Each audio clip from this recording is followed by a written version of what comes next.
Fala galera, tudo bem com vocês? Sejam bem-vindos ao canal Eletrônica Fácil. Meu nome é Rodolfo e a gente vai gravar uma videoaula para vocês explicando como polarizar corretamente o transistor bipolar, realizando os cálculos de todos os componentes que estão aqui nesse circuito, ok? A gente vai tomar como base um circuito digital que vai acionar a base do transistor, que aqui é uma porta lógica inversora, tá? E aí a gente tem resistor de base, tem resistor do LED, tá? E a gente vai calcular todo esse circuito. Moral da história, como que ele está funcionando? Resistor de pull down garante nível 0 na entrada da porta lógica, inverte 1 como inversor, positivo na base e negativo no emissor, chave fechada, ligo, acende o LED. Quando eu mandar nível lógico 1, através da chave, inverte 0, desliga o LED. Tá? 0 inverte 1, positivo, liga o LED. 1 inverte 0, negativo na base está errado porque é NPN, a base é positiva, então a chave abre. Desliga o LED, tá? Esse circuito que a gente vai aprender a calcular hoje, tá bom? Espero que vocês tenham entendido, então vamos começar. Fala galera, tudo bem com vocês? Sejam bem-vindos ao canal Eletrônica Fácil. Meu nome é Rodolfo, hoje eu vou gravar um vídeo para vocês explicando como dimensionar um circuito, utilizando o transistor bipolar NPN que a gente aprendeu na aula passada, tá? Quem não aprendeu, clica aqui para poder como dimensionar o circuito para que um circuito digital, porta lógica, microcontrolador PIC ou Arduino, possa controlar o transistor que vai ligar a nossa carga. Ok? Fácil, vocês vão ver que é tranquilo, pessoal. Não tem segredo, tá? Bom, primeira coisa, precisamos saber as características da carga. Nesse caso, a nossa carga é um LED, tá? E esse LED tem uma tensão de 2 volts e uma corrente de 20 mA para ele acender com uma luminosidade legal, tá? Tendo essas características, a gente vai pensar o seguinte: eu posso conectar direto na porta lógica? Não posso. Por quê? Porque a porta lógica suporta conduzir uma corrente máxima na saída dela de aproximadamente 10 mA. Professor, mas eu já vi algumas pessoas fazerem isso. Algumas vezes a gente faz isso só para sinalizar, no início, quando a gente está aprendendo digital, se está aceso ou se está apagado, se está zero ou se está na saída, tá? Mas o correto mesmo é consumir uma carga na saída da porta lógica no máximo 10 mA. Senão a gente vai cada vez mais sobrecarregar ela até queimar um dia. Então, se o LED consome 20 e a porta lógica fornece no máximo 10, o que vai ter que acontecer? Eu não posso conectar direto. Se eu não posso conectar direto, eu tenho que usar um cara que consiga exercer essa potência por mim. Quem que é essa potência? O transistor. Tá? Relação de corrente entre o transistor. Vai circular uma corrente aqui, ó, pelo coletor, chamada IC, que é a corrente do coletor. IC vai ser a mesma corrente da carga. Quem que é a minha carga? O LED. Se a corrente do LED é 20 mA, qual que é o valor do IC de mA? Como que eu acho, então, se a corrente de coletor, que é da carga 20 mA, como que eu acho a corrente que vai sair da porta, que vai estar conectado diretamente na base, B de base, B de binário, porta lógica digital, ou ela vai mandar 0 ou vai mandar 1.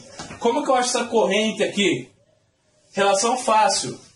A corrente de coletor, que é da carga, é a de base vezes o beta. O que é o beta? É o ganho desse transistor aqui. Ou seja, é o quantas vezes ele consegue amplificar essa corrente que está vindo na base para acionar a corrente da carga de coletor. Quantas vezes ele consegue aumentar essa corrente. Tá? Então, analisando o datasheet do transistor BC548, você vê que ele tem um ganho de aproximadamente 100. Tá?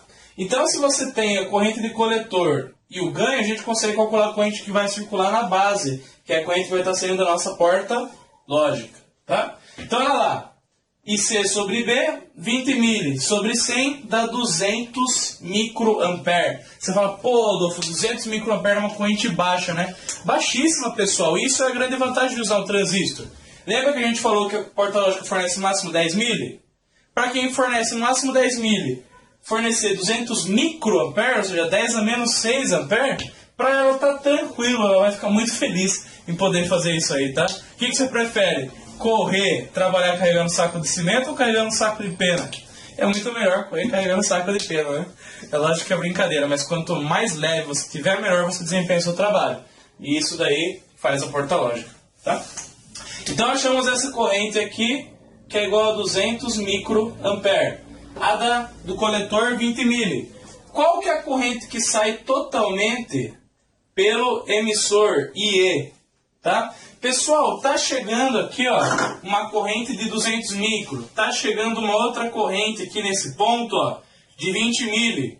o que vai acontecer? A corrente de emissor é a soma das duas. Então, olha lá. IE é igual a IC mais IB. Nesse caso, IE é igual a IC 20 mA e B 200 microampere. Então, qual que é a corrente do emissor?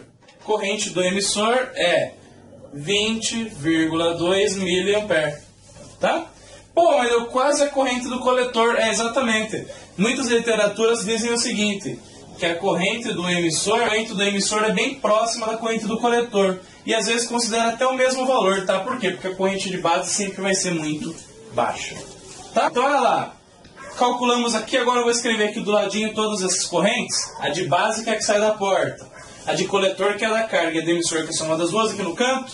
Para que a gente possa calcular as tensões agora, tá bom? Achadas todas as correntes, então, a gente achou a corrente IE, que é a corrente que sai pelo emissor, tá? Uma das principais características do transistor NPN é que todas as correntes saem pelo emissor, tá? A corrente de coletor chega aqui, a de base chega aqui e todas elas saem pelo emissor. Vocês vão ver no outro transistor que as correntes vão entrar pelo emissor daí, tá? No PNP, tá bom?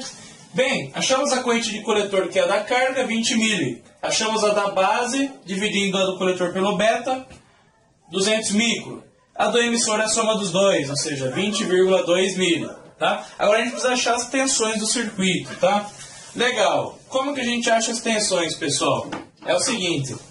Aqui não vai circular uma corrente de base no terminal base do transistor. Se vai passar uma corrente de base até o terminal do emissor, toda corrente quando passa por alguma coisa gera uma queda de tensão. Essa queda de tensão aqui entre base e emissor vai se chamar VBE, tá? Como esse transistor é NPN, entre base e emissor, a gente tem um cristal P e um N.